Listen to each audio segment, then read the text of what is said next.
Hello and welcome to the United Community Channel. This is your morning news show, all related to Manchester United. A new show we're going to be doing every single weekday morning, and we've got plenty to talk about today. We're going to be talking about Anthony Martial and the fact that he is going to be training alone, and what does that mean for Manchester United going into the market for a striker. In relation to strikers, we have been rejected by quite a cheap striking option that United were looking to do a deal in January for. Sheik also demands an apology in relation to the statements that have come out around his failed bid for Manchester United. And United set to keep Amed in this transfer window as well. So let's jump straight into it.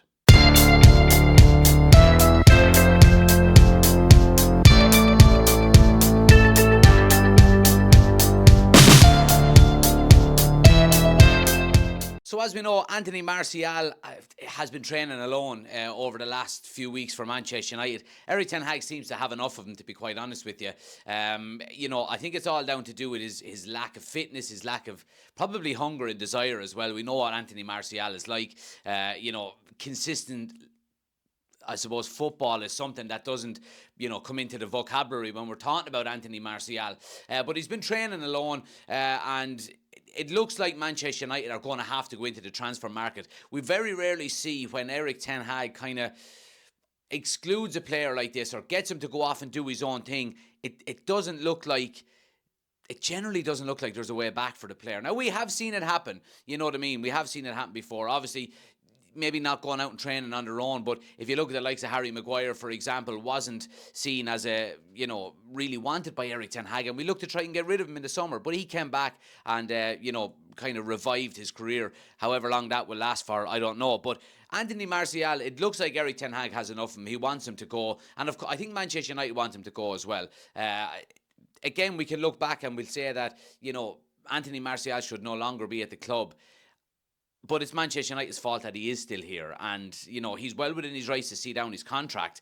But Manchester United are going to have to go into the transfer market in January this month, because we've got a 20-year-old striker playing up front that's leading the line for United. And now it does look like, according to reports today, that it's going to be loans only. Manchester United cannot afford to actually go out and buy anybody due to financial fair play, and I think it's quite a damning, I suppose, statement, given the fact that the size of Manchester United and the money it generates, we can't afford to go out and get a striker. Now, in relation to the striker that we were potentially looking at, it's Gassi of Eintracht Frankfurt. Now, this guy has a £15 million release clause in his contract, and it just goes to show how tight financial fair play is. Manchester United can't really afford him. Now, reports coming out from the Express today is that Manchester United have been handed a significant double blow at a crucial stage of this month's transfer window.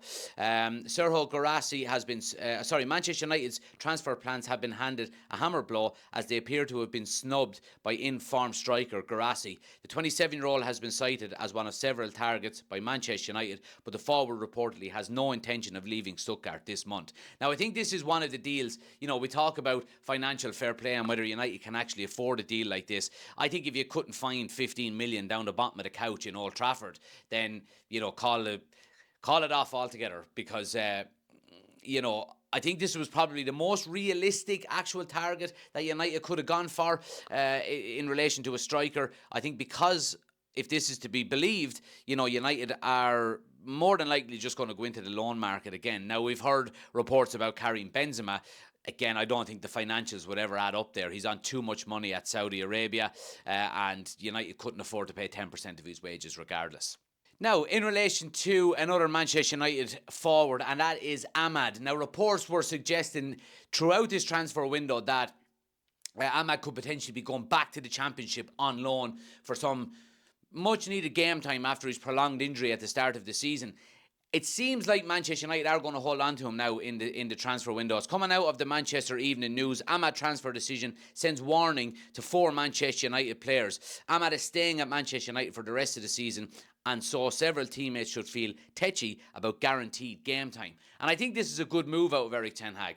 We've got a guy that went out on loan to Sunderland last year, played really, really well, and is probably itching to get into that first team and really, make a name for himself. And these are the types of players that you want to have in and around your first team squad. Now, of course, you do have to be able to back it up with talent as well.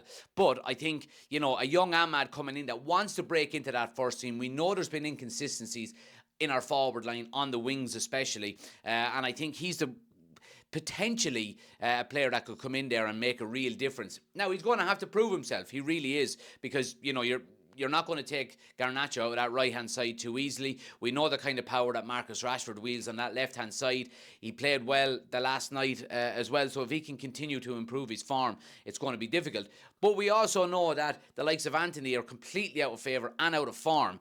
So I think Amed has got a real strong chance of going in there and actually staking his claim for either one of them positions. He can play in the 10 as well, which is also, I suppose, a bonus if you ever needed to rest at Bruno, maybe some of the lower league games or whatever it may be. We know Bruno plays basically every game, so it would be good to have a guy that can come in and help him out in terms of the number 10 role as well. So I think Amed staying at Manchester United is a good move.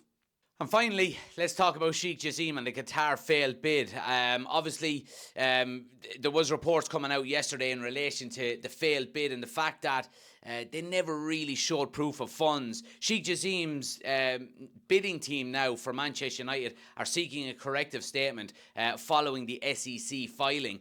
Basically, what it means is, the reports come out suggested that that the bid failed because Sheik Jassim and his team failed to produce proof of funds. Now, we were speaking in depth for months and months and months about the Qatar bid and the fact that, it was probably looked like the best option for Manchester United to go and challenge with the likes of City, with Newcastle, these teams that have got huge money.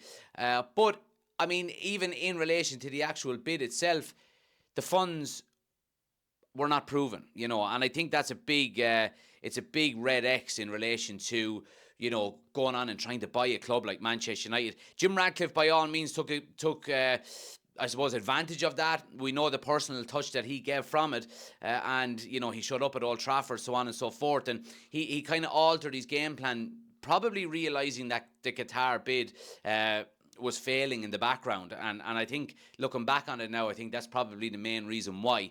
But I think, look, it's water under the bridge now. Obviously, the Qatari bid is gone, and Jim Ratcliffe is in, and I think we have to move on from it now.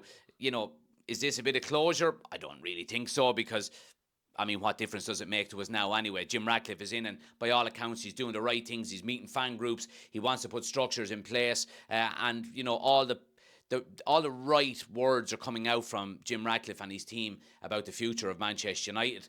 But that's it, guys, for the morning news show. Please smash a like on the video. Hit subscribe if you're new. We'll be doing these every weekday morning from now on as well.